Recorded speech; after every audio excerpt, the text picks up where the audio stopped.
السلام علیکم ورحمۃ اللہ وبرکاتہ۔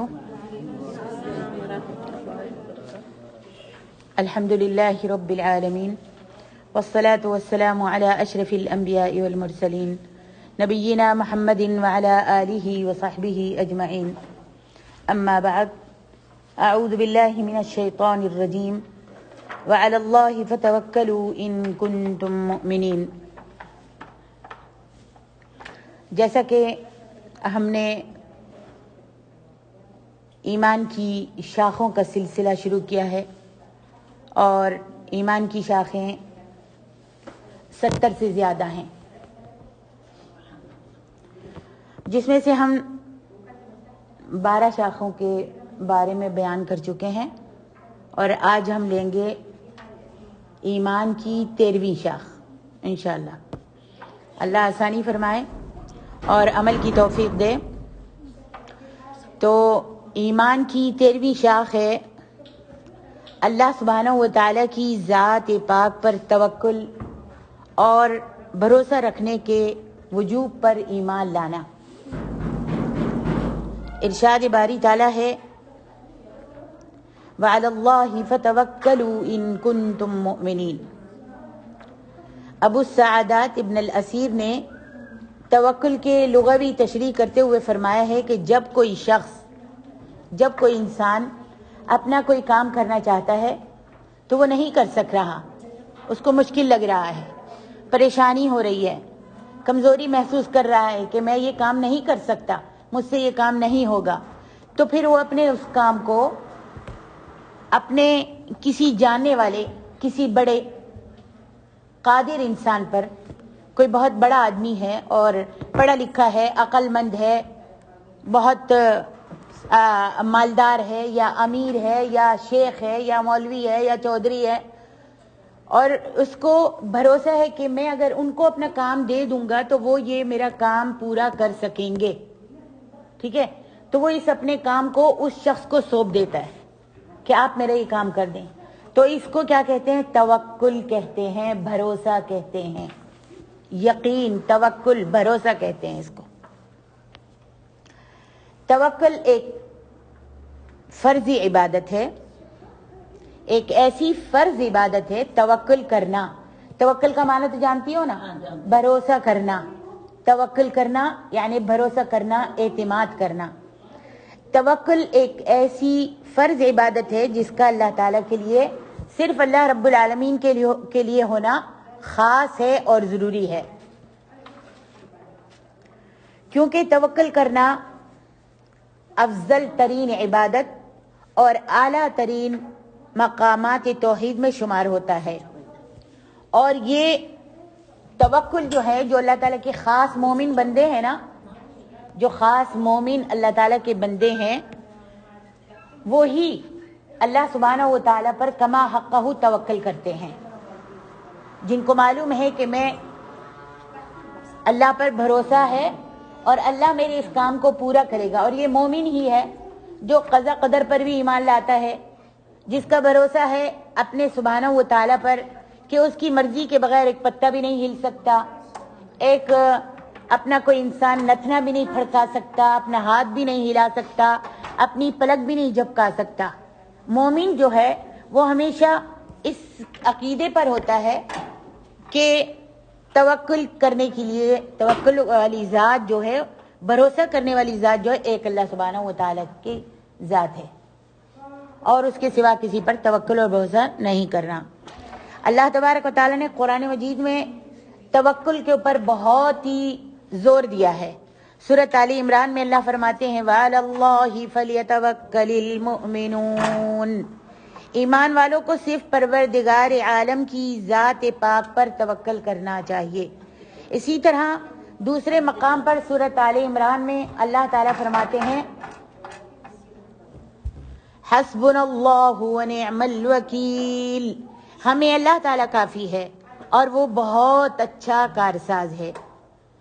قرآن مجید کے دوسرے مقام پہ سورۃ مائدہ میں اللہ تعالیٰ فرماتے ہیں وَعَلَى اللَّهِ فَتَوَكَّلُوا إِن كُنتُم مُؤْمِنِينَ، اگر تم ایماندار ہو تو صرف اللہ تعالیٰ پر بھروسہ اور توکل کرو۔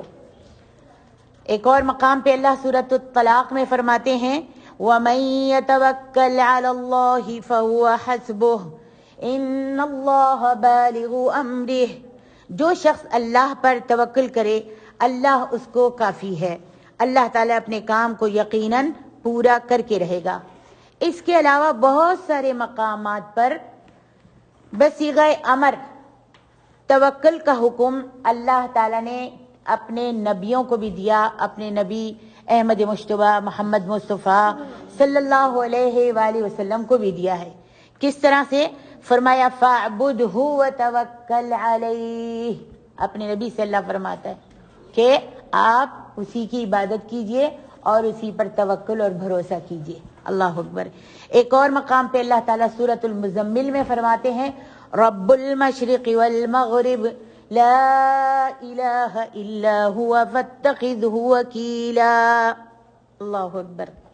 کیا فرمایا کہ رب المشرق والمغرب، اللہ سبحانہ و تعالیٰ وہ ہے جو مشرق اور مغرب کا پروردگار ہے، جس کے سوا کوئی معبود نہیں، تو آپ جو ہے اسی اللہ تعالیٰ کو اپنا کارساز، اپنا رب، اپنا وکیل مانیے۔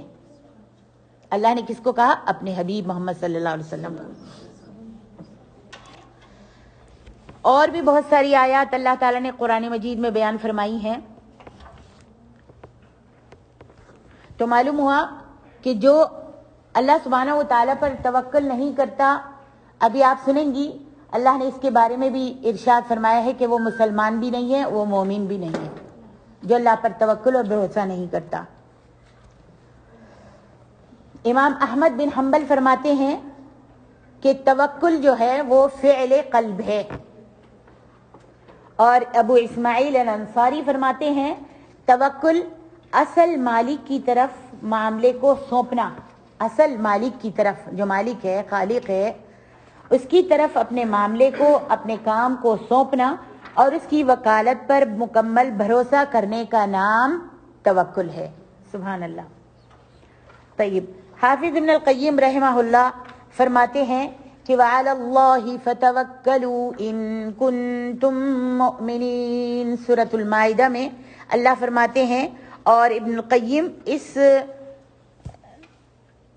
آیت کے بارے میں فرماتے ہیں کہ توکل علی اللہ کو صحت ایمان کے لیے شرط قرار دیا گیا ہے، جس سے واضح ہوتا ہے کہ توکل علی اللہ یعنی اللہ پر بھروسہ کرنا، اللہ پر بھروسہ نہ ہونے سے ایمان کی نفی ہو جاتی ہے، یعنی انسان کے اندر جو اللہ کے اوپر بھروسہ نہیں کرتا اس کے اندر ایمان نہیں ہے۔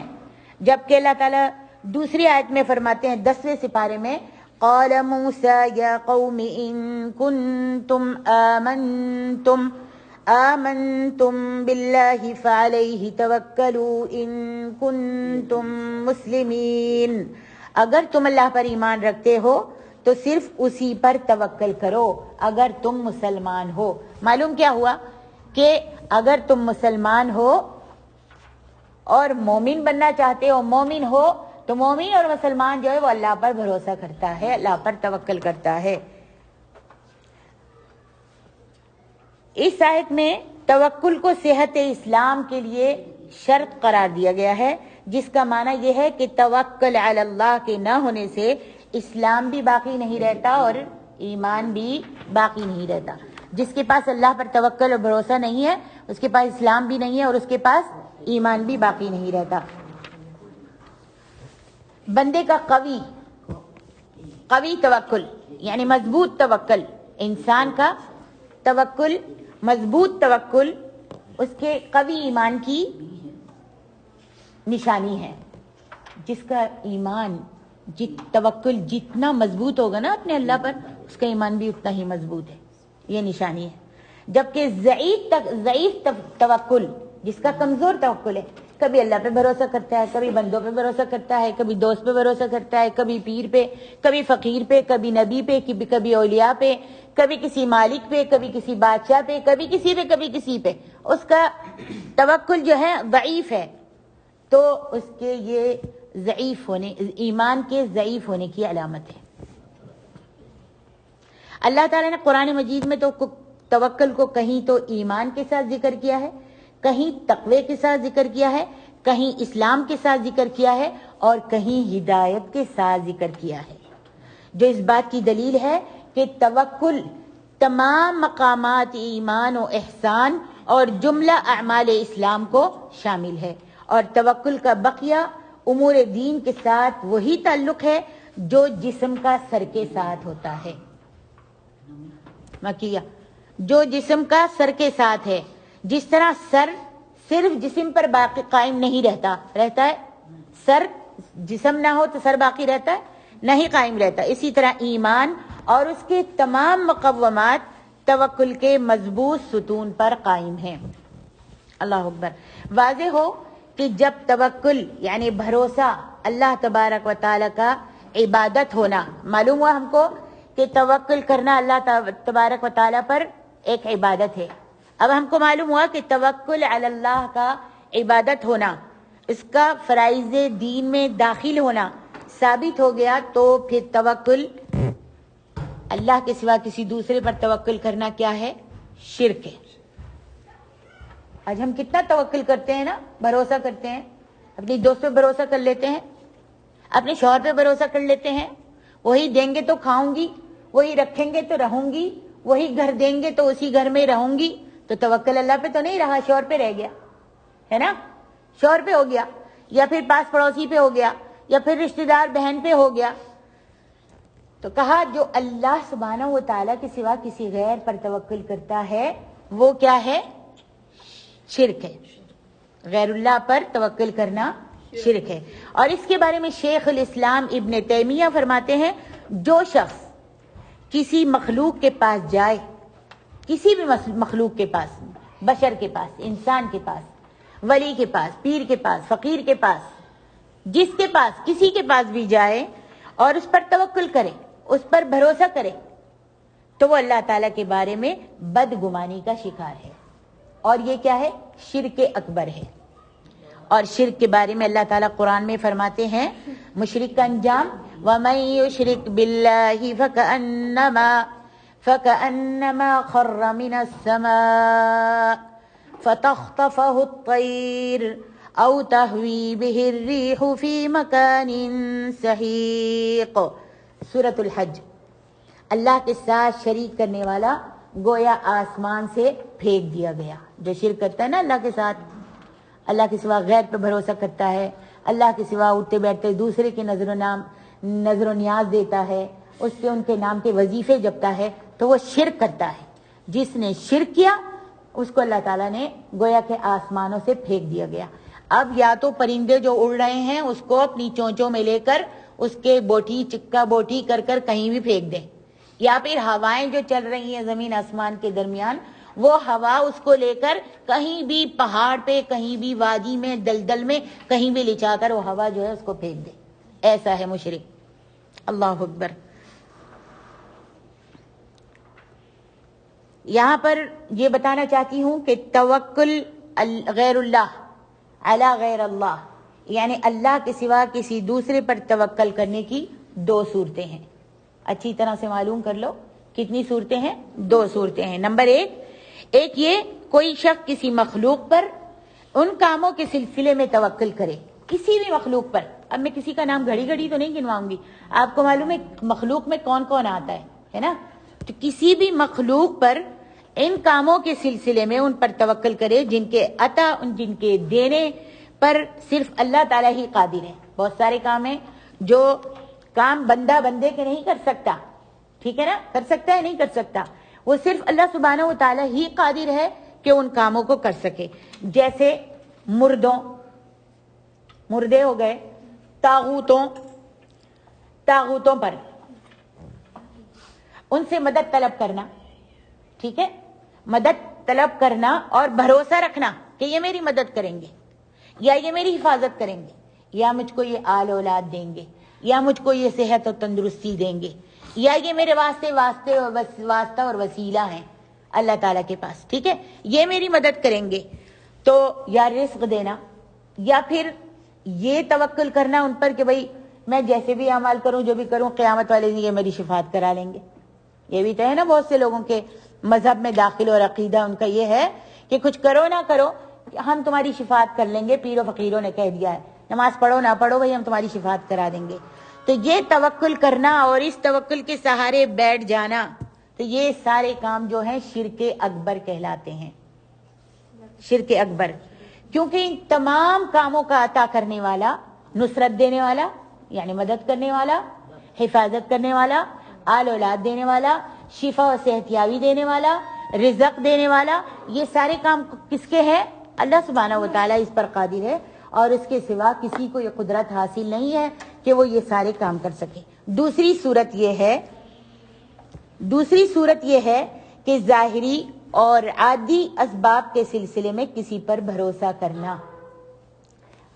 ظاہری اور عادی اسباب کے سلسلے میں کسی پر بھروسہ کرنا، جیسے کوئی امیر ہے یا کوئی بادشاہ ہے جس کے ہاتھ میں اللہ تعالیٰ نے مال و دولت دیا ہوا ہے. بادشاہ مال و دولت کا مالک ہے نا، اور بادشاہ کے ہاتھ میں، یا کوئی امیر ہے بہت بڑا، اس کے ہاتھ میں یہ بھی ہے کہ وہ کوئی اگر کسی پر ظلم کر رہا ہے تو اس کو ظلم سے روک سکتا ہے، اس کا دبدبہ ہے، مشہور ہے، معروف آدمی ہے، بادشاہ ہے، اس کی سب سنتے ہیں، تو یہ کر سکتا ہے اگر کوئی کسی پر ظلم کر رہا ہے تو جا کر اس کا ہاتھ پکڑ سکتا ہے، اس کو ظلم سے روک سکتا ہے، طاقت رکھتا ہے. تو مال و دولت لینے کے لیے اس سے مدد طلب کرنا صحیح ہے، جائز ہے نا. امیر سے، بادشاہ سے، کسی وزیر سے، کسی بھی بڑے انسان سے ہم مال و دولت حاصل کر سکتے ہیں. اور اگر کوئی کسی پہ بھروسہ کر رہا ہے تو اس پر جا کے کہہ سکتے ہیں کہ بھئی فلانا جو ہے فلانے پہ ظلم کر رہا ہے، آپ ہماری مدد کر دیجئے. تو یہ تو جائز ہے اور یہ کیا جا سکتا ہے، کروایا جا سکتا ہے، مگر اس میں بھی شرط یہ ہے کہ اصل توکل، اس میں بھی شرط ہے کہ اصل توکل، اصل بھروسہ اللہ تعالیٰ ہی پر ہو، اور ان کی مدد کو اللہ تعالیٰ کی توفیق و تیسیر قرار دیا جائے. وہ کیا خود کر رہے ہیں مدد؟ مال و دولت اگر ان کو کس نے دیا ہے، بادشاہ کو اور امیر کو، تو اللہ نے دیا ہے، اور اس کو اسی نے توفیق دی ہے نا کہ وہ آپ کی مدد کر سکے.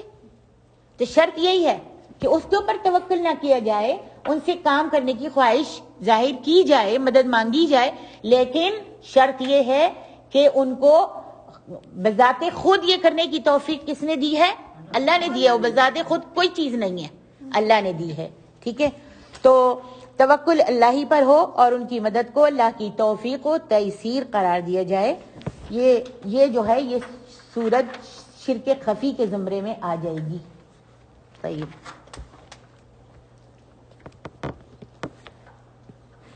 آگے ایک بہت پیاری اچھی آیت ہے جس کی میں تشریح کرنا ضروری سمجھوں گی، اور وہ کون سی ہے؟ وَمَن يَتَوَكَّلْ عَلَى اللَّهِ فَهُوَ حَسْبُهُ إِنَّ اللَّهَ بَالِغُ أَمْرِهِ.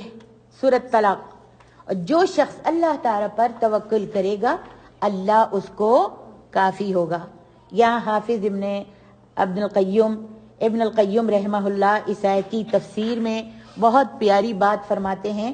کہتے ہیں جو شخص اللہ تعالیٰ پر توکل کرے گا اللہ تعالیٰ اس کے لیے کافی ہوگا، اور جس کے لیے اللہ تعالیٰ کافی ہوگا اسے اس کا کوئی دشمن یا کوئی موذی چیز نقصان نہیں دے سکے گی.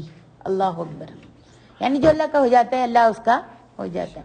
من کان للہ کان اللہ لہ. جو اللہ کا ہو جاتا ہے اللہ اس کا ہو جاتا ہے.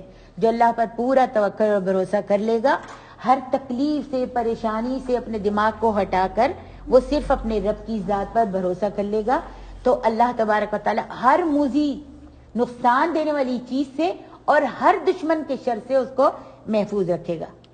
اور مزید فرماتے ہیں یہ آیت کریمہ توکل کی زبردست فضیلت میں ہے، کیونکہ اللہ تعالیٰ نے یہاں یہ نہیں فرمایا کہ جو توکل کرے گا اسے یہ اجر دوں گا، بلکہ یہ فرمایا جو مجھ پر توکل کرے گا میری ذات اس کے لیے کافی ہے. کیا پیارے ہیں نا، کیا پیاری انہوں نے اس آیت کی تفسیر کی ہے، اور کتنا پیارا جملہ کہا ہے کہ اللہ تعالیٰ نے یہ نہیں کہا کہ میں اس کو جو مجھ پر توکل کرے گا میں اس کو یہ اجر دوں گا، بلکہ اس نے یہ کہا کہ جو مجھ پر توکل کرے گا میری ذات اس کے لیے کافی ہے. جس کا معنی یہ ہوا کہ جو بندہ اللہ تعالیٰ پر کما حق توکل کرے گا جیسا کہ اس پر توکل کرنے کا حق ہے، توکل کرے گا آسمان اور زمین کی ہر چیز اس کے خلاف سازشوں پر مجتمع ہو جائے، پوری چیزیں، ساری مخلوق، بشر، جن، انسان، جتنی بھی چیزیں سب جمع ہو جائیں کہ میں فلانے کو نقصان پہنچانا چاہوں، سازش کریں کہ اس کو نقصان پہنچائیں گے ہم، ہاں اس کو تباہ کریں گے، اس کو برباد کر دیں گے، اس کو تکلیفوں میں گرفتار کر دیں گے اور اس کو غموں کی وادیوں میں دھکیل دیں گے، ساری دنیا جمع ہو جائے اور تو اللہ تعالیٰ اسے، جو اللہ پر توکل کرتا ہے تو اللہ تعالیٰ اس کو نکلنے کا راستہ خود بخود اس کے لیے بنا دیتا ہے، اس کی مشکل سے نکلنے کا، پریشانیوں سے نکلنے کا، کیونکہ اس کے لیے اللہ تعالیٰ کی ذات کافی اور وافی ہے۔ بس جس نے بھروسہ کر لیا اس کے لیے اللہ کی ذات کافی اور وافی ہے۔ امام احمد بن حنبل رحمہ اللہ نے اپنی کتاب الزہد میں وہب بن منبہ کا یہ اثر نقل فرمایا ہے۔ اللہ تعالیٰ نے ابھی اپنے کسی سابقہ کتاب میں فرمایا، کہتے ہیں کہ اللہ تعالیٰ نے اپنی کسی سابقہ کتاب میں فرمایا ہے، جو بندہ مجھ پر توکل کر لے تو خواہ ساتوں آسمانوں اور زمینیں اور ان کی جملہ مخلوقات، یعنی ساتوں آسمان اور جتنی بھی اس میں مخلوق ہے، کون ہے؟ فرشتے ہیں نا آسمانوں پہ، ساری آسمان، ساتوں آسمان اور اس میں جتنی مخلوق ہے، زمینیں جتنی اس کے اندر مخلوق ہے، اس کے خلاف مکر کریں، اس انسان کے خلاف مکر کریں، حیلہ کریں، شیطانی کریں، مارنے کی کوشش کریں، تباہ کرنے کی کوشش کریں، تکلیف دینے کی کوشش کریں، کتنے بھی مکر کریں، مگر اللہ رب العالمین فرماتے ہیں میں اسے مخرج مہیا کر دیتا ہوں، اس کو وَيَرْزُقْهُ مِنْ حَيْثُ لَا يَحْتَسِبُ، اللہ اس کو اس مشکل سے، اس مکر سے، اس مصیبت سے نکال دیتا ہے جس طرح چاہتا ہے، اور انسان کو پتہ بھی نہیں چلنے دیتا کہ وہ یہ کام کس طرح ہو گیا اور وہ اس مصیبت سے کیسے بچ گیا۔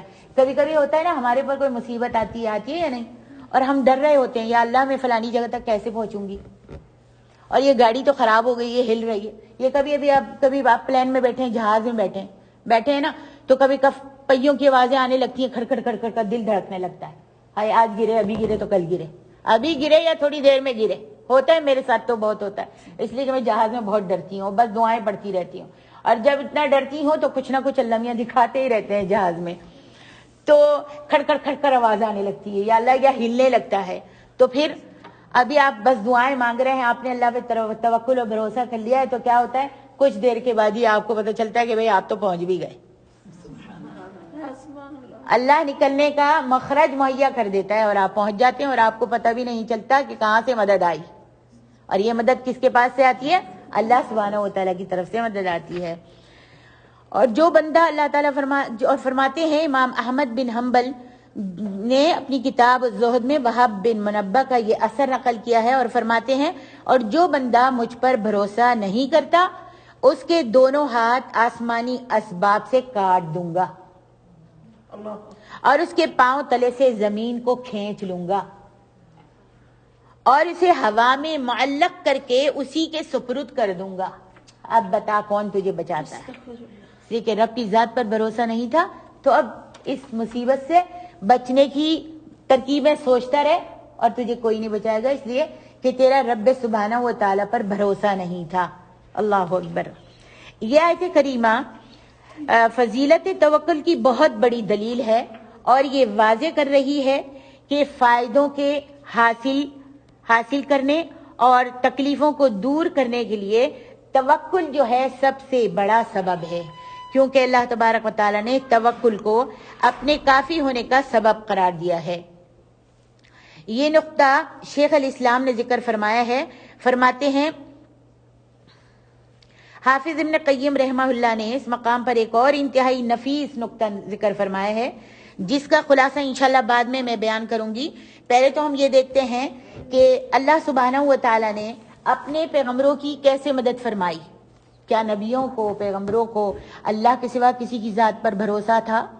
آج دیکھتے ہیں اللہ تبارک و تعالیٰ نے کس طرح سے اپنے پیغمبروں کی مدد فرمائی۔ عبداللہ ابن عباس رضی اللہ عنہما کے اس قول کے مطابق اللہ تعالیٰ کے 2 اولو العزم پیغمبر، ابھی صرف 2 اولو العزم پیغمبروں کا ذکر کروں گی، 2 اولو العزم انبیاء نے انتہائی اہم موقع پر یہ کلمہ کہا۔ کون سا کلمہ؟ حسبنا اللہ ونعم الوکیل۔ کون سے تھے دونوں پیغمبر؟ آپ چپ رہے ہیں؟ ہاں، کون دو پیغمبر تھے؟ کوئی مجھ کو بتائے گا؟ دو پیغمبر تھے جنہوں نے حسبنا اللہ و نعم الوکیل کہا، اور وہ اولو العزم پیغمبروں میں شمار ہوتا ہے ان کا۔ تو سب سے پہلے کون سے تھے؟ ابراہیم علیہ السلام، جب ان کو آگ میں ڈالا گیا۔ کسی کو نہیں پتا؟ ماشاءاللہ کب سے پڑھ رہے ہو آپ لوگ؟ کتنا آگ میں ڈالا گیا۔ آگ کا کام کیا ہے؟ جلانا۔ جلانا ہے کام یا نہیں؟ انگلی رکھ لو فوراً جلا کے راکھ کر دے گی، جتنی بھی بڑی چادر ڈال دو فوراً جلا کے خاک کر دے گی، ہے نا؟ گھر میں اتنی سی چیز کو تیلی لگا دو پورے گھر کو جلا کر راکھ کر دیتی ہے۔ لیکن اللہ اکبر، ابراہیم علیہ السلام کو جب نمرود نے آگ میں ڈالا تو کیا کلمہ کہا تھا؟ فرشتے کو بھی بھیجا، فرشتے نے کہا ابراہیم اللہ نے مجھے بھیجا ہے، آپ حکم کرتے ہیں تو میں اس آگ کو بجھا دیتا ہوں اور ان سب کو ہی آپ کے اوپر اس کو بجھا دیتا ہوں اور ان سب کو ہی اس آگ میں جلا کر راکھ کر دیتا ہوں۔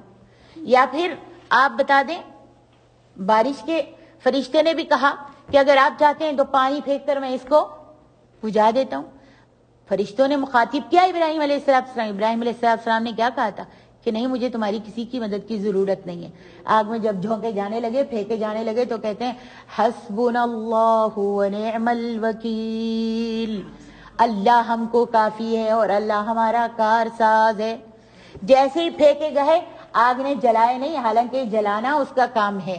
اللہ اکبر، تمہارے رب نے بھی جب یہ پکار سنی اپنے خلیل کی تو آسمان سے ہی ڈائریکٹ آگ کو مخاطب کر کے کہا یا نار کونی بردا وسلاما علی ابراہیم۔ یہ ہے توکل، یہ ہے بھروسہ جو اللہ کا ہو جاتا ہے۔ اس آگ کی بھی طاقت نہیں، اس پانی کی بھی طاقت نہیں کہ بڑے سے بڑے پیغمبر کو غرق کر دے۔ موسیٰ جب اترے تھے دریا میں، اترے تھے نا، تو پانی کی بھی طاقت نہیں، حالانکہ پانی کی سمندر کی موجوں کا کام ہی یہی ہے کہ انسان کو گھسیٹ کر اپنی آغوش میں لے لینا، لیکن موسیٰ کو بھی وہ غرق نہیں کر سکا، اس لیے کہ ان کا بھروسہ اللہ سبحانہ و تعالیٰ پر تھا۔ آگ کا بھی آگ بھی کچھ نہیں بگاڑ سکی ابراہیم علیہ السلام کا۔ جب آگ کے اندر آپ نے چھلانگ لگا لی، پھینک دیا گیا، ان کو جھونکا گیا تو آپ نے یہ لفظ کہا، اللہ تبارک و تعالیٰ نے اس آگ کو گل و گلزار کر دیا۔ دوسرے پیغمبر کون ہیں؟ اولو العزم دوسرے پیغمبر ہیں محمد۔ بچیوں تم بھی یاد کرو کون ہے دوسرے پیغمبر جنہوں نے حسبنا اللہ و نعم الوکیل کہا تھا؟ وہ ہیں میرے اور آپ کے پیارے نبی محمد الرسول اللہ صلی اللہ علیہ وآلہ وسلم۔ اور یہ قصہ آپ قرآن مجید کے ترجمے میں پڑھ چکی ہو۔ محمد الرسول اللہ صلی اللہ علیہ وسلم نے یہ کلمہ اس وقت کہا جب آپ نبی علیہ السلام کو جنگ احد کے ختم ہونے کے بعد اطلاع دی گئی، جنگ احد ختم ہو گئی، سارے جتنے بھی صحابہ تھے وہ بڑے بڑے صحابہ شہید کر دیے گئے، ٹھیک ہے، شہید کر دیے گئے، اور حضرت محمد رسول اللہ صلی اللہ علیہ وسلم کے تمام صحابہ، 70 سے زیادہ صحابہ بیچارے مجروح تھے، زخمی ہوئے ہوئے تھے، کسی کی ٹانگ پہ زخم تھا، کمر کسی کا ہاتھ ٹوٹا تھا، لہو لوہان تھے، خون میں لت پت تھے، اور ایک طرف پڑے ہوئے تھے، بیٹھے ہوئے تھے۔ تو جنگ احد کے ختم ہونے کے بعد اطلاع ملتی ہے کہ ابو سفیان جو چلا گیا تھا وہ جل بھن کر دوبارہ حملہ کرنے کے لیے آ رہا ہے۔ تو نبی علیہ السلام نے اپنے 70 صحابہ کے ساتھ، جن میں ابو بکر، عمر، عثمان، علی، سعد، طلحہ، عبد الرحمن بن عوف، حذیفہ بن الیمان، اور عبداللہ بن ابن مسعود، اور ابو عبیدہ بن جراح رضوان اللہ علیہم اجمعین بھی شامل تھے۔ یعنی 70 صحابہ، بڑے بڑے جلیل القدر صحابہ، سب زخمی تھے اور سب ابھی شامل تھے۔ تو نبی علیہ السلام نے حکم دیا کہ چلو ابو سفیان کے آنے سے پہلے ہم دوبارہ اس کے اوپر حملہ کرنے کے لیے فلانی جگہ پر پہنچتے ہیں، ٹھیک ہے۔ انہوں نے کسی نے بھی نہیں کہا، اور سب نے تیر تول لیے، اپنی کوئی لنگڑی ٹانگ کے ساتھ، کوئی اپنے کٹے ہوئے ہاتھ کے ساتھ، کوئی اپنے مجروح جسم کے ساتھ، نبی کا ساتھ دینے کے لیے، اور اللہ پر بھروسہ کر کے نکل کر کھڑے ہو جاتے ہیں۔ اللہ اکبر۔ مدینہ منورہ سے 3 میل باہر حمرہ الاسد کے مقام پر رک کر اس ابو سفیان کا انتظار کرنے لگتے ہیں۔ مگر ابو سفیان کے دل میں اللہ تعالیٰ نے کیا کیا؟ جب انہوں نے اللہ پہ بھروسہ کر لیا تو اللہ دشمن کے دل میں کیا ڈال دیتا ہے؟ خوف ڈال دیتا ہے نا۔ جب مسلمان اللہ پر بھروسہ کر کے کافروں کا مقابلہ کرنے کے لیے نکلتے ہیں تو اللہ مسلمانوں کافروں کے دلوں میں روب ڈال دیتا ہے، خوف ڈال دیتا ہے، دبدبہ ڈال دیتا ہے. یہی اللہ تعالیٰ نے ابو سفیان اور اس کے ساتھیوں کے دلوں میں ڈال دیا اور وہ مکہ واپس پلٹ گیا، آیا نہیں لڑنے کے لیے، واپس چلا گیا. اسے جاتے ہوئے راستے میں عبد القیس کا ایک قافلہ ملا. اس نے پوچھا کہاں جا رہے ہو؟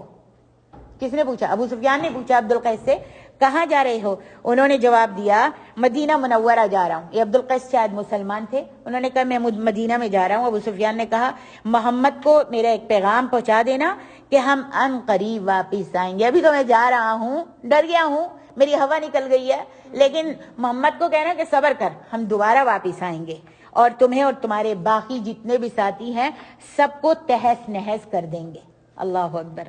وہ قافلہ حمر الاسد کے مقام پر نبی صلی اللہ علیہ وسلم کو ملتا ہے اور آپ کو وہ بتاتا ہے اور ابو سفیان کا پیغام نبی علیہ الصلوۃ والسلام کو پہنچاتا ہے. اس پر تمہارے اور میرے نبی محمد الرسول اللہ صلی اللہ علیہ وآلہ وسلم نے کیا فرمایا تھا؟ فرمایا حسبنا اللہ ونعم الوکیل. اللہ اکبر. یہ دو جلیل القدر انبیاء کا سختی کے ان مواقع پر یہ کلمہ کہنا اس کی فضیلت کی بہت بڑی دلیل ہے. آج ہم بھی یہ کلمہ پڑھ سکتے ہیں. پڑھا کیجئے مشکل کے وقت، پریشانی کے وقت، تکلیف کے وقت، ہم کے وقت، غم کے وقت، بیماری کے وقت پڑھا کیجئے، کسی دشمن کے خوف کے وقت پڑھا کرو حسبنا اللہ ونعم الوکیل. یہ پیغمبروں کا کلمہ ہے. تو توکل، اللہ تبارک و تعالیٰ فرماتا ہے کہ مجھ پر ایسے توکل کرو جیسا کہ توکل کرنے کا حق ہے. اور یہ حدیث میں کئی دفعہ سنا چکی ہوں آپ کو اور شاید آپ کو یاد بھی ہو گئی ہوگی. اللہ کے رسول صلی اللہ علیہ وسلم فرماتے ہیں لو انکم توکلون علی اللہ حق توکلہ، اگر تم اللہ پر توکل کرنے لگ جاؤ، بھروسہ کرنے لگ جاؤ، اپنا مان، اپنا بھروسہ اپنے رب پر کرنے لگ جاؤ، تو لو انکم تتوکلون علی اللہ حق توکلہ، جیسا کہ اس پر توکل کرنے کا حق ہے، ایسے توکل اور بھروسہ اپنے رب پر کرنے لگو تو کیا ہوگا؟ کما یرزق الطیر تغدو خماسا وتروح بطانا. اللہ تعالیٰ کیا کرے گا؟ تم کو ایسے رزق دے گا، ایسے تمہاری مشکل دور کرے گا، جیسے اللہ تبارک و تعالیٰ ایسے رزق دے گا جیسے پرندوں کو رزق دیتا ہے. جب وہ صبح کو گھر سے نکلتے ہیں تو پیٹ کیا ہوتے ہیں؟ خالی ہوتے ہیں نا، خالی ہوتے ہیں، بالکل خالی ہو جاتے ہیں. آتے ہیں رات کو سو جاتے ہیں بیچارے، مغرب کے بعد گھس جاتے ہیں اپنے گھونسلوں میں، اور جب لیٹ جاتے ہیں تو ظاہر بات ہے صبح تک ان کے پیٹ جو ہے خالی ہوتے ہیں. جب وہ اپنے پنجروں سے یا اپنے گھونسلوں سے نکل کے اڑتے ہیں تو ان کے پیٹ خالی ہوتے ہیں. لیکن جب شام ہوتی ہے، پھرتے پھرتے چڑھتے چکتے جب شام کو اپنے گھونسلے میں آتے ہیں تو ان کے پیٹ بھرے ہوئے ہوتے ہیں. اللہ فرماتے ہیں اے مسلمانوں، اے بندو، اے بشر، اے انسان، اگر تم اللہ پر توکل کرنے لگ جاؤ، بھروسہ کرنے لگ جاؤ جیسا کہ اس پر توکل کرنے کا حق ہے، تو وہ تم کو ایسے رزق دے گا جیسے پرندوں کو رزق دیتا ہے. اور رزق میں ہر چیز آ جاتی ہے، صرف کھانا ہی نہیں بلکہ ہر چیز، ہر رزق کی ہر نعمت سے نوازے گا اللہ تعالیٰ جب تم بھروسہ کرنے لگو گے انشاءاللہ. آج ہم اپنے عقیدوں کو پختہ کریں گے، اور جیسے میں نے کہا توکل جو ہے وہ ایک عبادت ہے. جو توکل بھروسہ اللہ پر نہیں کرتا وہ مسلمان بھی نہیں ہے، وہ مومن بھی نہیں ہے. جو اللہ کے سوا کسی دوسرے پر توکل اور بھروسہ کرتا ہے وہ مشرک بن جاتا ہے، مشرک بن جاتا ہے.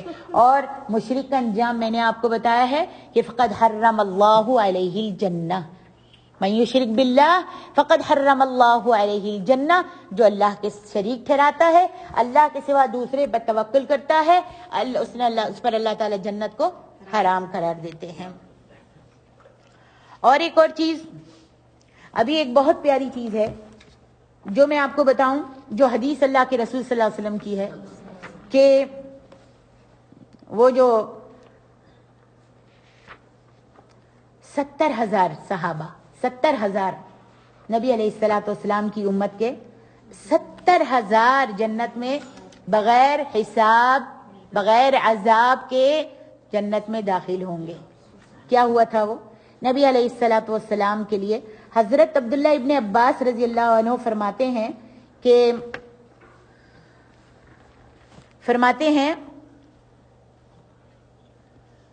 یہ حدیث بیان فرماتے ہیں کہ نبی علیہ الصلوۃ والسلام فرماتے ہیں کہ مجھے دکھایا گیا، میں نے اپنے دائیں طرف دیکھا تو ایک شخص تھے اور ان کے ساتھ کچھ تھوڑے سے لوگ تھے، دوسری طرف دیکھا تو کوئی تھے، ایک شخص تھے اور ان کے ساتھ 3-4 ہی لوگ تھے، ان کے ساتھ تھوڑے سے لوگ تھے اور ایک کے ساتھ چند اکا دکا ہی لوگ تھے، اور ایک شخص کو دیکھا کہ وہ بالکل اکیلا تھا، اس کے ساتھ کوئی بھی نہیں تھا۔ تو پھر کہا کہ میں نے نظر سامنے دوڑائی تو میں نے دیکھا بہت سارے لوگ ہیں، ایک شخص ہے اور ان کے ساتھ بہت سارے لوگ ہیں۔ تو آپ فرماتے ہیں میں نے سمجھا کہ یہ میری امت ہے، یہ میری امت کے بہت سارے لوگ ہیں، لیکن کہتے ہیں کہ پھر میں نے کہا یہ میری امت ہے، تو پھر کہتے ہیں ایک طرف میں نے دیکھا تو وہاں پوری جتنی بھی جگہ تھی وہ ساری کی ساری لوگوں سے بھری ہوئی تھی۔ تو کہا گیا کہ اے محمد صلی اللہ علیہ وسلم یہ آپ کی امت ہے، سبحان اللہ، اور اس کے ساتھ ہی 70,000 اور ہیں جو بلا حساب و کتاب جنت میں داخل ہوں گے۔ 70,000 منہ سے کہنا آسان ہے، 70 نہیں 70,000، اللہ اکبر۔ نبی علیہ الصلوۃ والسلام اتنا کہہ کر اپنے صحابیوں کو اپنے گھر چلے گئے۔ اب صحابہ بیٹھے ہوئے تھے تو آپس میں باتیں کرنے لگے، ایک نے کہا کہ وہ 70,000 وہ ہوں گے جو شاید وہ ہوں گے جو ہمیشہ نبی صلی اللہ علیہ وسلم کی صحبت میں رہتے ہیں، آپ کے ساتھ رہتے ہیں، کھاتے ہیں پیتے ہیں جاتے ہیں، جیسے اصحاب صفہ ہیں، جیسے یہ ہیں، شاید یہ لوگ ہوں گے۔ دوسرے صحابیوں نے کہا کہ نہیں نہیں، شاید وہ لوگ ہوں گے جو مسلمان گھرانے میں پیدا ہے اور مسلمان ہی رہے، انہوں نے کبھی شرک نہیں کیا، شاید یہ وہ لوگ ہوں گے۔ اور بھی بہت سارے صحابی تھے، انہوں نے بھی کچھ کچھ کہا۔ تو نبی علیہ الصلوۃ والسلام واپس آ گئے تو صحابہ نے کہا یا رسول اللہ صلی اللہ علیہ وسلم ہم اس بارے میں باتیں کر رہے تھے، ہم اس بارے میں باتیں کر رہے تھے، اور کہ وہ 70,000 صحابہ کون ہوں گے؟ تو نبی علیہ الصلوۃ والسلام نے فرمایا وہ 70,000 وہ ہوں گے جو لا یسترقون ولا یکتوون ولا یتطیرون وعلی ربہم یتوکلون، جن میں یہ 4 خوبیاں ہوں گی۔ آج میں اور آپ سب اگر 70,000 میں داخل ہونا چاہتے ہیں بلا حساب و کتاب، پہلے ایک بات بتا دوں، بلا حساب و کتاب کوئی بھی جنت میں داخل نہیں ہوگا۔ یہاں جو بلا حساب و کتاب کہا گیا ہے، یہاں پر علماء نے کہا کہ اللہ تعالیٰ نے قرآن مجید میں فرمایا فَلَنَسْأَلَنَّ الَّذِينَ أُرْسِلَ إِلَيْهِمْ وَلَنَسْأَلَنَّ الْمُرْسَلِينَ، جتنے بھی پیغمبر آئے ہیں، جو بھی آئے ہیں اس سے حساب کتاب ضرور ہوگا، بغیر حساب کتاب کے کوئی داخل نہیں ہوگا۔ لیکن یہاں جو کہا بلا حساب و کتاب، یہاں پر علماء نے کہا بلا حساب کے بجائے بلا عذاب، کوئی عذاب کوئی تکلیف دیے بغیر ان کو جنت میں داخل کیا جائے گا۔ حساب کتاب تو سب کا ہوگا، لیکن جو مومن ہوں گے، جو توکل کرنے والے ہوں گے، ان پر تھوڑی سی آسانی کر دی جائے گی، اور ان کو تنگی سے، گھبراہٹ سے، قیامت والے دن کی اور پریشانی سے، عذاب سے ان کو تھوڑا سا اللہ تبارک و تعالی اپنی پناہ میں رکھے گا، ان کو جنت میں داخل کرے گا۔ طیب، تو سب سے پہلی صفت کیا ہے کہ وہ لا یسترقون، وہ دم جھاڑ دم درود نہیں کرواتے۔ آج محمد صلی اللہ علیہ وسلم کی امت میں یہ سارے کام بڑے عام ہیں، ہے نا؟ ذرا سی چھینک بھی آئی تو جاؤ نا مولانا صاحب سے دم کروا لو، پیٹ کا درد ٹھیک نہیں ہو رہا، اے ہے کچھ ہو گیا ہے، دم کروا لو۔ دم درود، دھاگا، ڈورا، یہ سب کرواتے ہیں، ٹونے ٹوٹکے، نجومیوں کے پاس جانا اور تعویذ وغیرہ، یہ سارے کام آج ہمارے ہاں عام ہیں مسلمانوں میں۔ لا الہ الا اللہ بھی کہتے ہیں اور یہ سارے کام بھی کرواتے ہیں، لوگوں پر بھی توکل کرتے ہیں، اللہ سے توکل جو ہے وہ اٹھ گیا ہے۔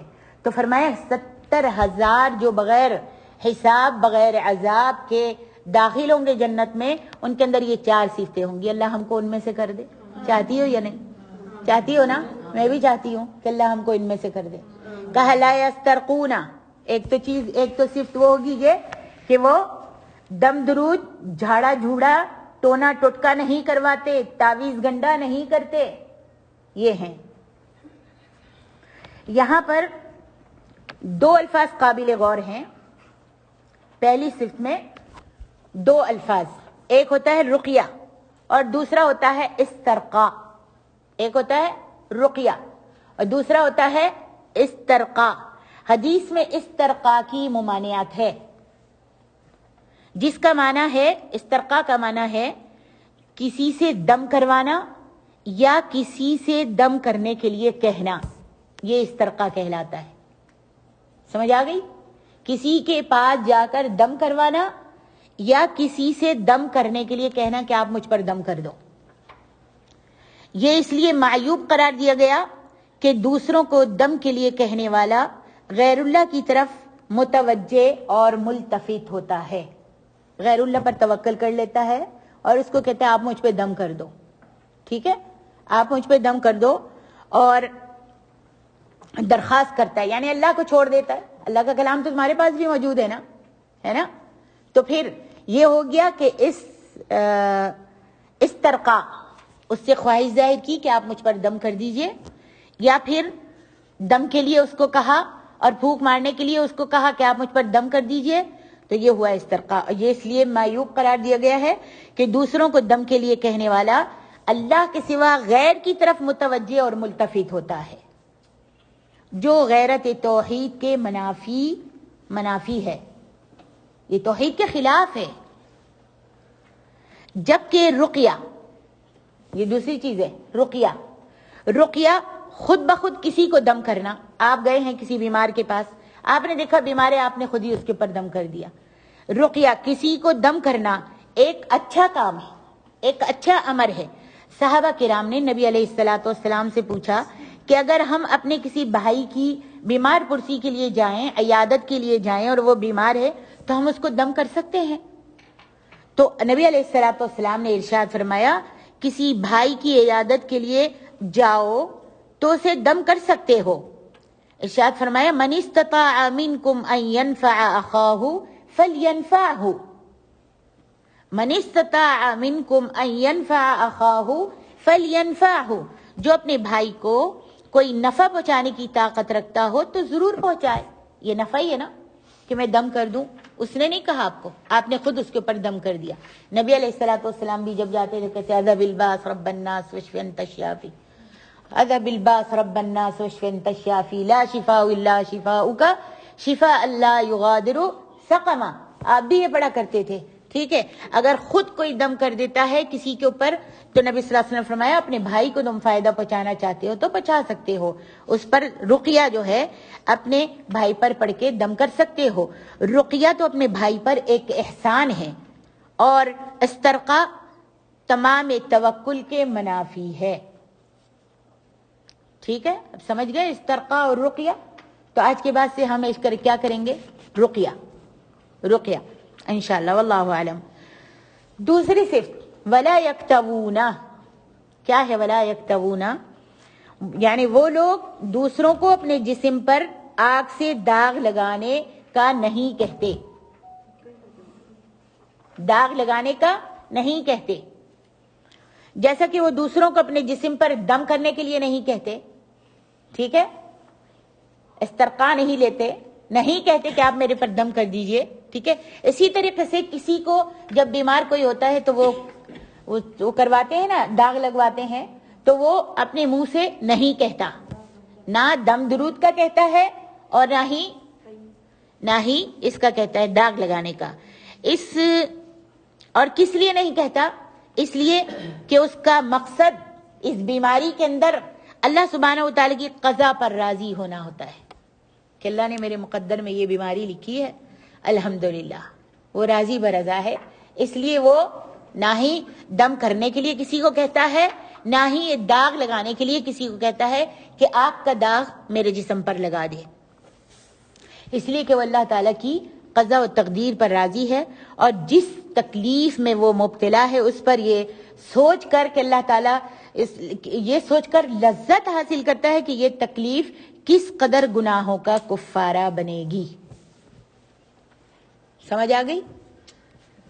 یہ سوچ کر وہ نہ ہی دم کروانے کے لیے کسی کو کہتا ہے میرے اوپر دم کر دو، نہ ہی کسی کو کہتا ہے مجھے داغ لگاؤ آگ کا کہ میں شفا ہو جائے. نہیں، وہ اللہ کی قضا و قدر پر راضی ہوتا ہے اس واسطے کہ یہ جو میرے پاس بیماری آئی ہے، تکلیف آئی ہے، پریشانی آئی ہے، اس سے میرے گناہ دھل رہے ہیں. اللہ اکبر. واضح ہو کہ اپنے ہاتھوں سے اپنے جسم پر داغ لگانا جائز ہے. یہ عمل الکئی کہلاتا ہے. کیا کہلاتا ہے؟ کئی کہلاتا ہے. یعنی مکوا سے وہ سیخ کو گرم کر کے لگاتے ہیں, یہ الکئی کہلاتا ہے. الکئی کا دوسرا معنی یہ بھی ہے کہ خود بخود کسی مریض کو داغ لگانا. یہ بہت سی احادیث سے ثابت ہے. یعنی مریض نے تو نہیں کہا, لیکن جب میں نے دیکھا مجھ کو آتا ہے یہ علاج کرنا, تو میں نے کہا کہ یہ مریض ہے, اس کو میں نفع پہنچاؤں, تو وہ خود اس کو کئی لگا دیتا ہے, داغ لگا دیتا ہے.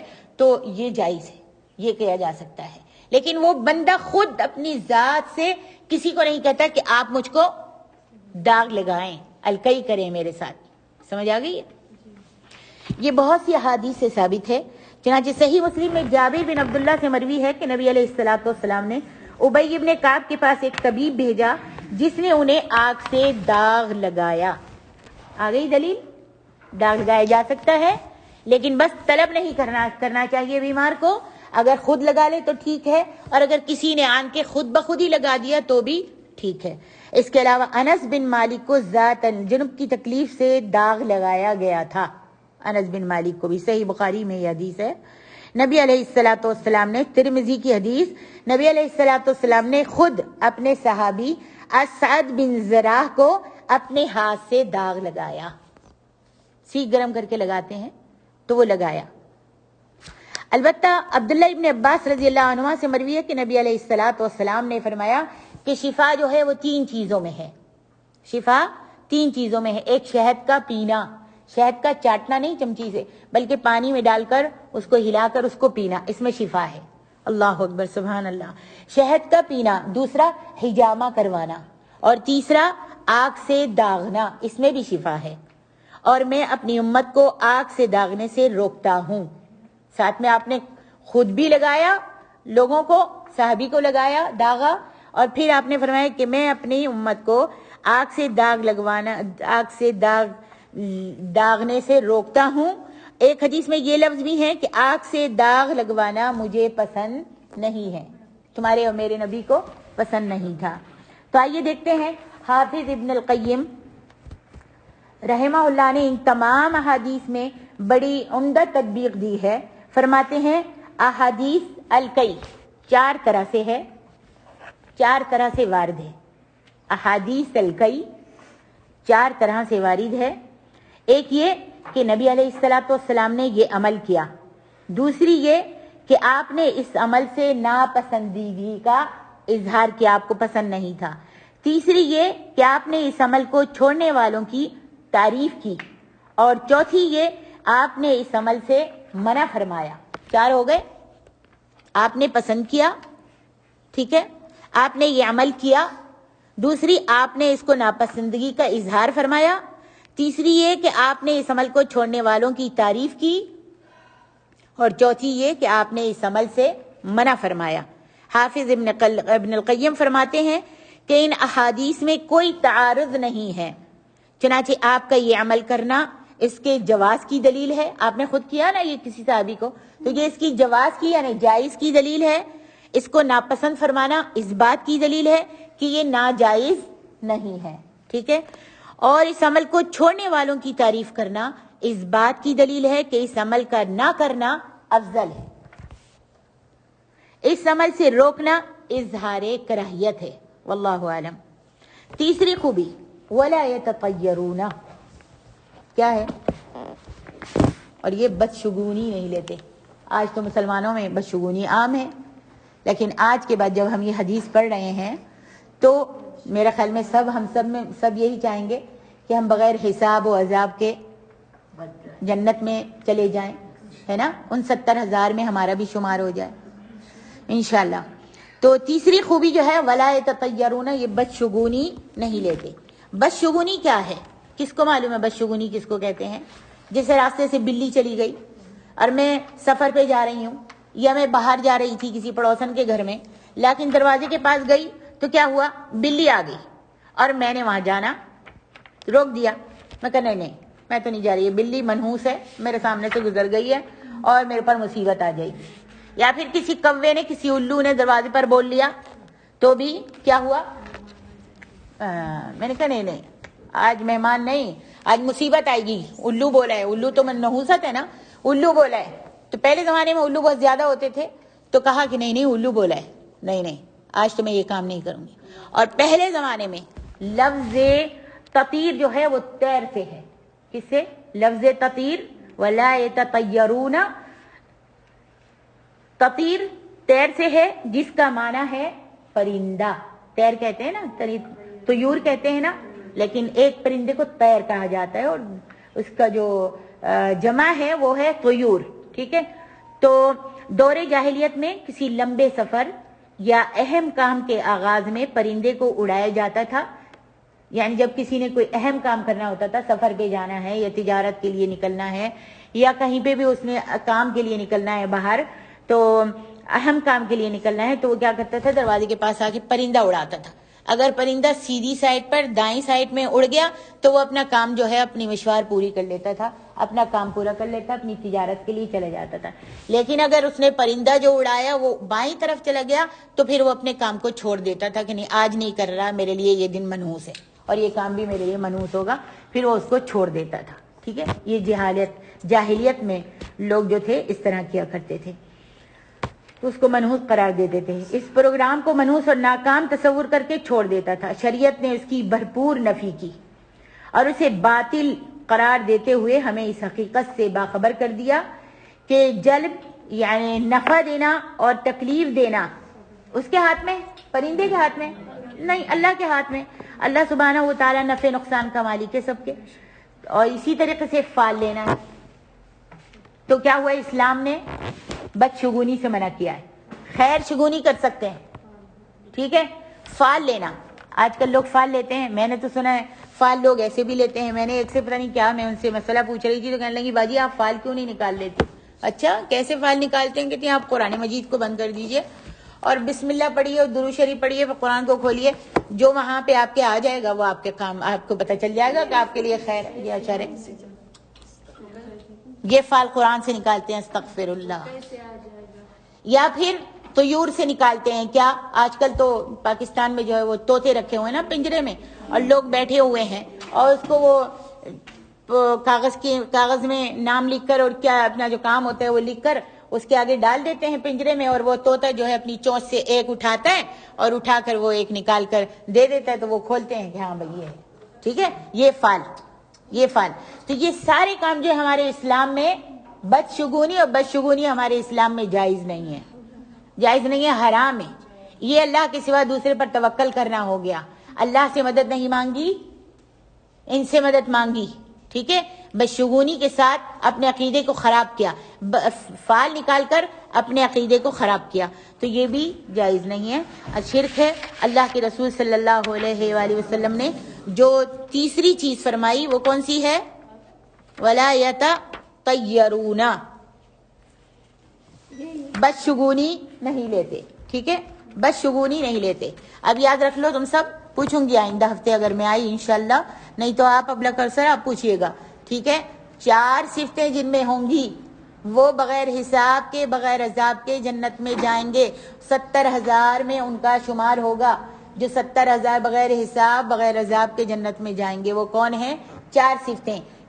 لا یسترقون ولا یتطیرون ولا یکتوون, آخری وعلی ربہم یتوکلون. اللہ اکبر. بہت خوبصورت ہے. جو یہ 3 کام نہیں کرتے اور چوتھا کام کرتے ہیں, اپنے رب اللہ رب العالمین پر توکل اور بھروسہ کرتے ہیں. طیب, اللہ تبارک و تعالیٰ پر بھروسہ کرتے ہیں.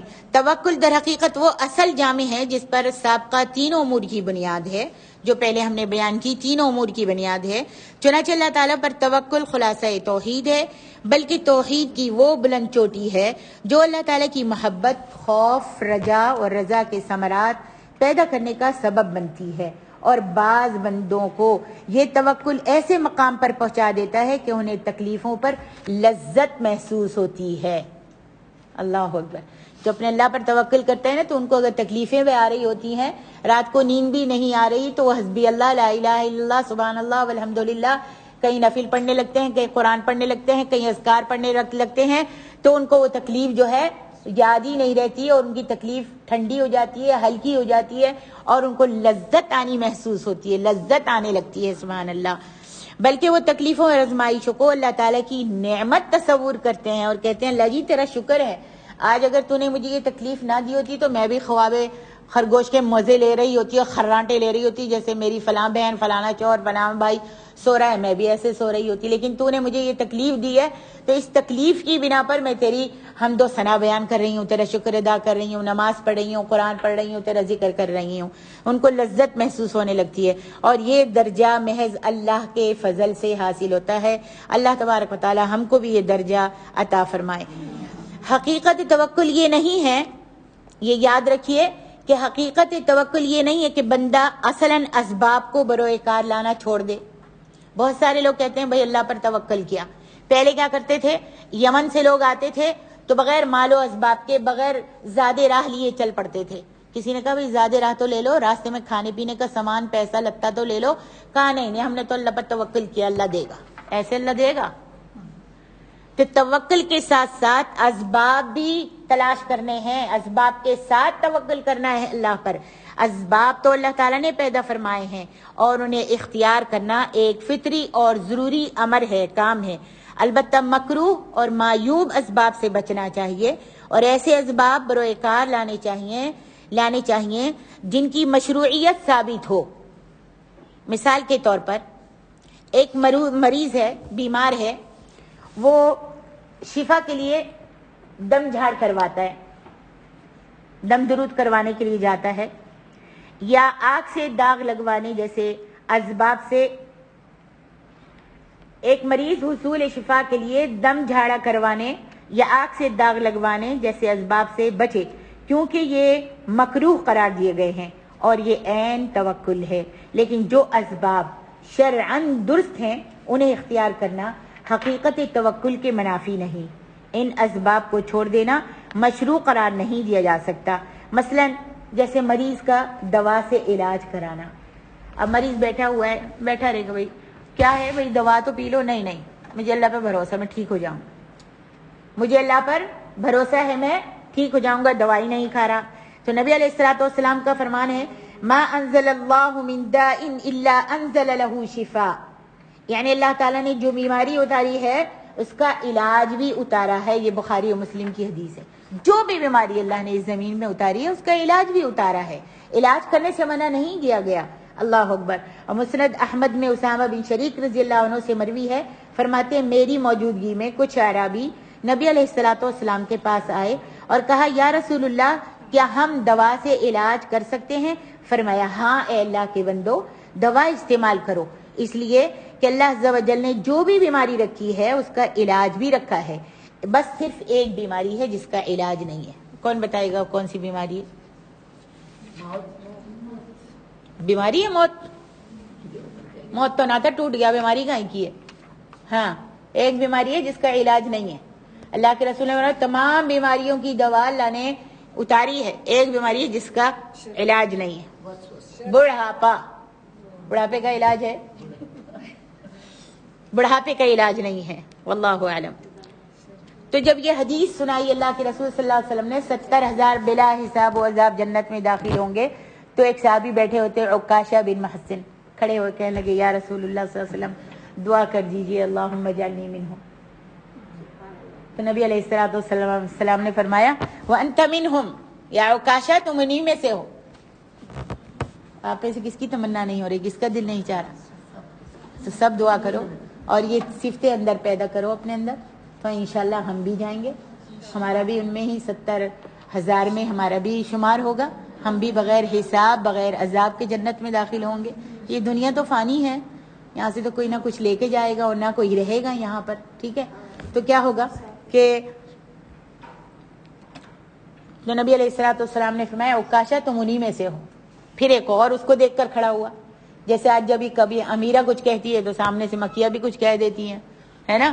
یعنی یہ تو حرص اچھی ہے، یہ حرص اچھی ہے، یہ طمع اچھا ہے دین کے لیے، جنت میں جانے کے لیے یا دین حاصل کرنے کے لیے زیادہ سے زیادہ یہ اچھی بات ہے کہ یہ کر رہی ہیں تو میں بھی کر لوں۔ لیکن دنیا میں ایک دوسرے کے کٹ کٹاؤ کے لیے یا ایک دوسرے سے حسد کرنے کے لیے کیا جائے تو یہ غلط ہے، ٹھیک ہے. ایک اور صحابی کھڑے ہوئے کہنے لگے یا رسول اللہ میرے لیے بھی دعا کر دیجئے, میں بھی ان کے ساتھ ہوں. تو آپ نے فرمایا تم پر تو عکاشہ جیت گیا, عکاشہ نے سبقت لے لی ہے. ٹھیک ہے, سبحان اللہ. یہ علماء نے کہا کہ یہ اس لیے کہ عکاشہ کی حرص اور طمع بہت زیادہ تھی, جنت میں جانے کا شوق زیادہ تھا, اس لیے جلدی سے وہ کھڑے ہو گئے. تو اس واسطے اللہ کے رسول نے فرمایا کہ بھائی اس کی تو دعا قبول ہو گئی ہے اور یہ تو جیت گیا ہے تم پر. ٹھیک ہے. اچھا, ایک چیز رہ گئی کہ اسباب کی سخت ضرورت ہے. اسباب یعنی اب کسی انسان کو کہا جاتا ہے یعنی توکل کے ساتھ ساتھ اسباب بھی استعمال کرنے چاہیے. اگر مجھے پیاس لگ رہی ہے, اب میں بیٹھے بیٹھے کہوں پانی آ جائے تو پانی آسمان سے تو اتر کے نہیں آ سکتا, یہ چھت میں سے ٹپکنے لگے گا, ہوگا. بچہ کوئی لا کے دے دے وہ علیحدہ بات ہے, لیکن میں ایسے بیٹھی بیٹھی میرے پاس پانی آ جائے, گھر میں کوئی بھی نہ ہو تو پانی کہاں سے آئے گا؟ تو اسباب تلاش کرنے پڑیں گے, اٹھ کے لانا پڑے گا, دیکھنا پڑے گا کہاں ہے پانی, لے کر آؤ گے. اب کوئی کہے کہ بھائی میرے ہاں بچہ ہو جائے, شادی تو ہوئی نہیں. اب کسی نے کہا بھائی شادی تو کر لو پھر ہی بچہ ہوگا, چاہے وہ عورت ہو یا مرد. کہا شادی کیوں کرو, بس مجھے تو بچہ چاہیے. تو کیسے؟ تو یہ تو پاگل پن ہے نا, دیوانہ پن ہوا کہ نہیں؟ ہم سبھی کہیں گے لو سٹیا گئیں گے, ہیں ان کو کیا ہو گیا, شادی تو ہوئی نہیں تو بچہ کر رہے ہیں. تو لازم اسباب تلاش کرنے پڑیں گے. حضرت عمر رضی اللہ عنہ کہا کرتے تھے کہ اگر تم درخت چاہتے ہو تو کیا کرو گے, پہلے تم زمین میں بیج بو اور پھر پہلے یہ اسباب تلاش کیا نا, تم نے اسباب کیا, سبب لیا, تم نے بیج بویا, اب بیٹھ کر انتظار کرو کہ کب یہاں سے کھیتی اگتی ہے. پہلے بیج بو پھر بعد میں انتظار کرو کھیتی کے اگنے کا. ٹھیک ہے. تو یہ اسباب ہم کو لازم تلاش کرنے پڑیں گے. اب گھر میں ہی بہت سارے لڑکے آج کل کے نوجوان نسل بیٹھ جاتے ہیں اور کہتے ہیں کہ بھئی میں تو کام نہیں کر رہا, میں نے تو اللہ پہ بھروسہ کیا ہوا ہے. بہت سارے مذاہب میں ایسے ہیں کہ وہ کہتے ہیں اپنا بال بچہ چھوڑ کر چلو بھائی تم لوگ اللہ کے نام پر نکلو, اللہ کے نام پر نکلو. بال بچہ حمل سے بیوی ہے, بچے گھر میں ہیں, جوان کوئی لڑکا نہیں ہے, چھوڑ چھڑ کر چلے جاتے ہیں 40 دن چلا کھینچنے کے لیے, چلا کاٹنے کے لیے چلے جاتے ہیں, سال نکل کے چلے جاتے ہیں. تو کیا یہ اسلام نے یہ بتایا ہے؟ نہیں. سبب کوئی ذریعہ ہو معاش کا ان کے تو پھر تم ان کو چھوڑ کر جا سکتے ہو, لیکن جب ذریعہ معاش تمہارے بال بچوں کے پاس نہیں تم کیسے نکل سکتے ہو؟ ٹھیک ہے. تو سبب لازم, اسباب کے ساتھ توکل کیجیے اللہ پر, اور اللہ سبحانہ و تعالی پر توکل اس ذات پر, وتوکل علی الحی الذی لا يموت وسبح بحمدہ وکفی بہ بذنوب عبادہ خبیرا. سورۃ الفرقان میں اللہ فرماتے ہیں اے میرے نبی آپ توکل کیجئے, بھروسہ کیجئے کس پر؟ اللہ رب العالمین کی ذات پر, وہ ذات جو زندہ ہے جس کو کبھی بھی موت نہیں آئے گی. تو آج کل جو ہم جس کے اوپر کسی پہ اپنے ادھر ادھر بھروسہ کر لیتے ہیں تو اس کو تو موت آ جائے گی, ہے نا, وہ بھی ہماری جیسی مخلوق ہے, کبھی نہ کبھی تو مرے گا. لیکن اللہ تبارک و تعالیٰ نے اپنے نبی کو کہا ہے میرے نبی اس ذات پر بھروسہ کیجئے جس کو کبھی لا یموت, اس کو کبھی موت نہیں آئے گی. اور پھر تسبیح بھی اسی کے نام کی بیان کیجئے جس نے آپ کو پیدا کیا اور اس ساری کائنات کو پیدا کیا, اور جس کو کبھی موت نہیں آئے گی اسی کے نام کی آپ تسبیح بھی, پاکی بھی بیان کیجئے, اس کی تعریفیں بھی بیان کیجئے. وَكَفَى بِهِ بِذُنُوبِ عِبَادِهِ خَبِيرًا بَصِيرًا. وہ اللہ کی ذات, اس پر توکل کیجئے, اس کے نام کی تسبیح کیجئے, اس کے نام کی حمد گائیے کہ جو اپنے بندوں کے گناہوں سے کافی خبردار ہے. اللہ اکبر. تو میری محترم ماں اور عزیز بہنوں, اللہ تبارک و تعالی ہم نے جو سنا ہے اور سنایا ہے, اللہ اس پر ہم کو عمل کی توفیق عطا فرمائے, اور صرف اپنی ذات پر توکل کرنے کی, اپنی ذات پر بھروسہ کرنے کی توفیق عطا فرمائے. آج کے بعد کسی پہ بھروسہ نہ کیجیے, یہاں تک کہ میں تو یہ کہتی ہوں کہ اپنے ہاتھ پہ بھی بھروسہ نہ کرو. یہ ہاتھ بھی تمہارا اپنا نہیں ہے, یہ آنکھیں بھی تمہاری اپنی نہیں ہیں, یہ پیر بھی تمہارے اپنے نہیں ہیں, ایک ٹانگ بھی کبھی کسی کو بھروسہ ساتھ نہیں دے سکتی. آنکھوں کی بینائی اپنے ساتھ رہتی ہے 40 سال تک, 50 سال تک, لیکن آخر میں جا کے آنکھوں کی بینائی چلی جاتی ہے. تو اس آنکھوں کی بینائی پر بھی کوئی بھروسہ نہیں کر سکتا. یہ میری اپنی ہے نہیں, بلکہ یہ سبحانہ و تعالیٰ نے مجھ کو دی ہے. اس ہاتھ کی انگلی پہ بھی بھروسہ نہ کرو, کبھی بھی کٹ کر کہیں گر سکتی ہے, تمہارا ساتھ چھوڑ سکتی ہے. کبھی بھی انسان کبھی بھی اپنے نفس پر, اپنی ذات پر بھی بھروسہ نہ کرے. بھروسہ کرے تو صرف اس سبحانہ و تعالیٰ پر کرے جس جس نے تم کو اور مجھ کو ساری مخلوق کو پیدا کیا ہے، جو زندے کو مردہ اور مردے کو زندہ کرنے پر قادر ہے، جو عزت اور ذلت دینے پر قادر ہے، جو اللہ ہے جس کو کبھی موت نہیں آئے گی، جو ہمیشہ سے ہے ہمیشہ رہے گا، جو اس وقت بھی تھا جب کبھی بھی کوئی نہیں تھا، وہ آج بھی ہے جب ساری دنیا بھری ہوئی ہے، پوری مخلوق بھری ہوئی ہے، اور کل بھی ہوگا جب ساری دنیا فنا ہو جائے گی، لیکن اس سبحانہ و تعالی کا نام جو ہے وہ باقی رہے گا۔ سبحانک اللہم و بحمدک، اشہد ان لا الہ الا انت، استغفرک و اتوب الیک۔